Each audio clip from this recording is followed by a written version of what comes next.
Assalamualaikum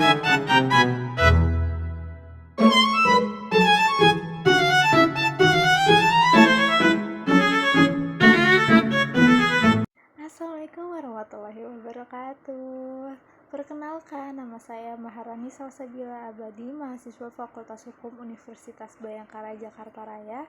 Di sini saya akan membuat tugas video dengan tema mengenali penggunaan jasa dan transaksi keuangan mencurigakan. Jadi materi yang akan saya bawakan ini sangat penting bagi industri keuangan.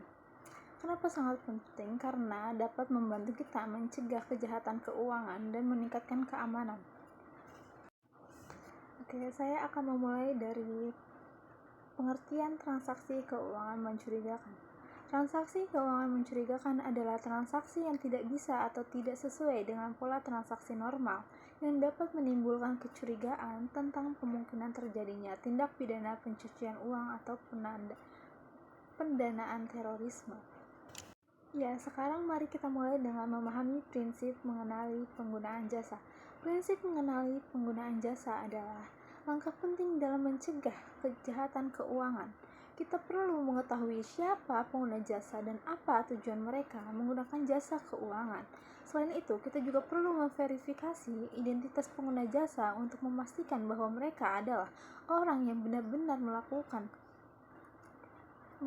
menggunakan jasa keuangan. Pemantauan aktivitas pengguna jasa juga sangat penting untuk mendeteksi adanya transaksi yang mencurigakan.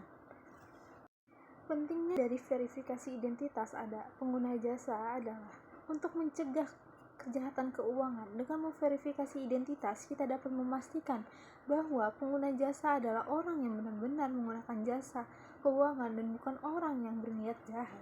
Verifikasi identitas juga dapat membantu kita mendeteksi adanya identitas palsu atau identitas tidak valid.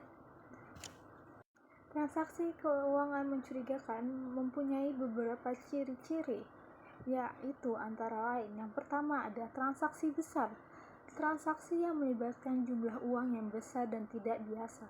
Yang kedua adalah transaksi yang tidak jelas, transaksi yang tidak memiliki kejelasan tujuan atau alasan. Yang ketiga, transaksi yang berulang, transaksi yang berulang-ulang dalam waktu yang singkat. Yang keempat adalah transaksi yang tidak sesuai, transaksi yang tidak sesuai dengan profil atau riwayat transaksi nasabah. Ada pula jenis-jenis transaksi keuangan mencurigakan, mari kita bahas. Yang pertama adalah pencucian uang, transaksi yang bertujuan untuk menyembunyikan atau menyamarkan asal-usul uang yang diperoleh dari tindak pidana. Yang kedua adalah pendanaan terorisme, transaksi yang bertujuan untuk mendukung kegiatan terorisme. Yang ketiga adalah korupsi, transaksi yang melibatkan penyalahgunaan kekuasaan atau jabatan untuk memperoleh keuntungan pribadi. Dan lalu, bagaimana sih cara mencegah transaksi keuangan mencurigakan? Ada beberapa cara. Yang pertama adalah penerapan Know Your Customer atau KYC, mengenal nasabah dan memahami profil serta riwayat transaksi mereka. Yang kedua adalah monitoring transaksi, memantau transaksi nasabah untuk mendeteksi transaksi yang mencurigakan. Yang ketiga adalah pelaporan transaksi mencurigakan, melaporkan transaksi yang mencurigakan kepada otoritas yang berwenang. Yang keempat adalah pendidikan dan pelatihan, memberikan pendidikan dan pelatihan kepada karyawan tentang mendeteksi dan mencegah transaksi keuangan mencurigakan. Saya akan memberikan contoh kasus tentang transaksi keuangan mencurigakan. Contoh kasus yang saya akan uraikan adalah kasus dari Gayus Tambunan. Gayus HP Tambunan adalah mantan pegawai Direktorat Jenderal Pajak Kementerian Keuangan yang terlibat dalam kasus transaksi keuangan mencurigakan. Pada tahun 2010, Pusat Pelaporan dan Analisis Transaksi Keuangan atau PPATK menemukan bahwa Gayus memiliki rekening bank dengan transaksi mencurigakan senilai 28 miliar. Kasus ini terkait dengan dugaan maklar kasus dalam pencucian uang. Gayus diduga menerima uang dari wajib pajak untuk membantu mereka dalam proses perpajakan.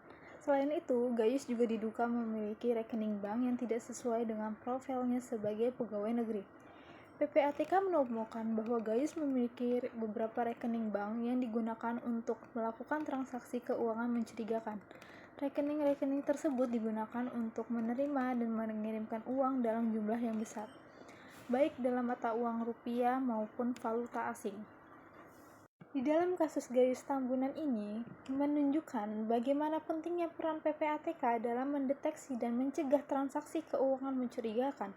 PPATK dapat membantu penegak hukum dalam mengidentifikasi kesalahan pelaku dan membekukan rekening bank yang digunakan untuk melakukan transaksi keuangan mencurigakan. Selain itu, kasus ini juga menunjukkan betapa pentingnya kesadaran dan kepatuhan terhadap peraturan perundang-undangan terkait dengan transaksi keuangan. Wajib pajak dan pegawai negeri harus memahami dan mematuhi peraturan yang berlaku untuk mencegah terjadinya tindak pidana.